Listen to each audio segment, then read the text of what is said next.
ത്രിയേക ദൈവത്തിന്റെ വലിയ തിരുനാമത്തിന് മഹത്വം ഉണ്ടായിരിക്കട്ടെ. യെശയ്യാ പ്രവചനം 41 അധ്യായം 10 വാക്യം. ഭയപ്പെടേണ്ട, ഞാൻ നിന്നോട് കൂടെയുണ്ട്. ഭ്രമിച്ചു നോക്കേണ്ട, ഞാൻ നിന്റെ ദൈവമാകുന്നു. ഞാൻ നിന്നെ ശക്തീകരിക്കും, നിന്നെ സഹായിക്കും. നിന്റെ നീതിയുള്ള വലങ്കൈ കൊണ്ട് ഞാൻ നിന്നെ കാണും.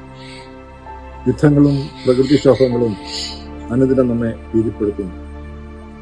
അതിജീവനത്തിനായുള്ള യുവതലമുറയുടെ പലായനങ്ങളും അവർ ചെന്നെത്തുന്ന ദേശത്ത് അവർ നേരിടേണ്ടി വരുന്ന വെല്ലുവിളികളും ഭാരപ്പെടുത്തുന്നവയാണ്. മലയോര മേഖലകളിലും കടലോരങ്ങളിലെയും സഹോദരങ്ങൾ നേരിടുന്ന പ്രതിസന്ധികളും ചെറുതല്ല.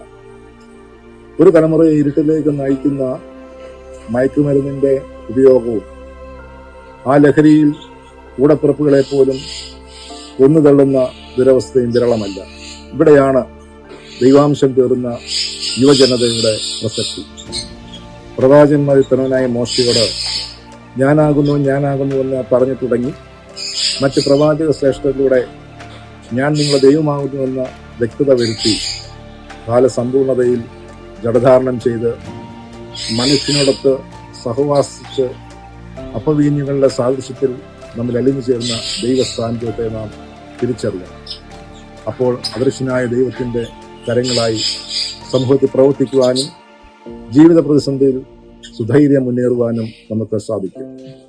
ഗെത്സമനിൽ വെച്ച് ഓടി മറഞ്ഞവർ, ഗുരുവിന്റെ പുനരുത്ഥാനത്തിന് ശേഷം മുറിക്കുള്ളിൽ വാതിലടച്ച് ഇരുന്നവർ, മാളികമുറിയിലെ പരിശുദ്ധാത്മാഭിഷേകത്തിന് ശേഷം ധൈര്യപൂർവ്വം ലോകമെങ്ങും പോയി സുവിശേഷം പ്രചരിപ്പിച്ചു. പ്രതികൂല സാഹചര്യങ്ങളെ നേരിടാനുള്ള കൃപയാണ് പരിശുദ്ധാത്മാവ് നമുക്ക് നൽകുന്നത്. വിശുദ്ധ മൂറൻ അഭിഷേകത്തിലൂടെ ലഭിച്ച ആത്മ നൽവരത്തിൽ അനുദിനം വളർന്നു വരുവാനുള്ള പരിശീലനമാണ് ഇന്നത്തെ തലമുറയ്ക്ക് ആവശ്യം. യേശുമരൻ പറഞ്ഞു, ലോകത്തിൽ നിങ്ങൾക്ക് കഷ്ടമുണ്ട്, എങ്കിലും ധൈര്യപ്പെടുകയും ഞാൻ ലോകത്തെ ജയിച്ചിരിക്കുന്നു. നവതയുടെ നിറവിൽ എത്തിയിരിക്കുന്ന Kuzhimattom saint George Orthodox union പ്രസ്ഥാനത്തിന് അതിൻ്റെ നേതൃത്വം നൽകുന്ന എല്ലാവർക്കും പ്രവർത്തകർക്കും ആശംസകൾ അറിയിക്കുന്നു. മുൻകാലങ്ങളിലെ പോലെ മികച്ച പ്രവർത്തനങ്ങൾ സമൂഹത്തിനും നൽകുവാൻ തക്കവണ്ണം ദൈവത്തിന്റെ ആത്മാവ് നിങ്ങളെ ശക്തീകരിക്കട്ടെ എന്ന് പ്രാർത്ഥിക്കുന്നു. എല്ലാവർക്കും നന്മ നേരുന്നു.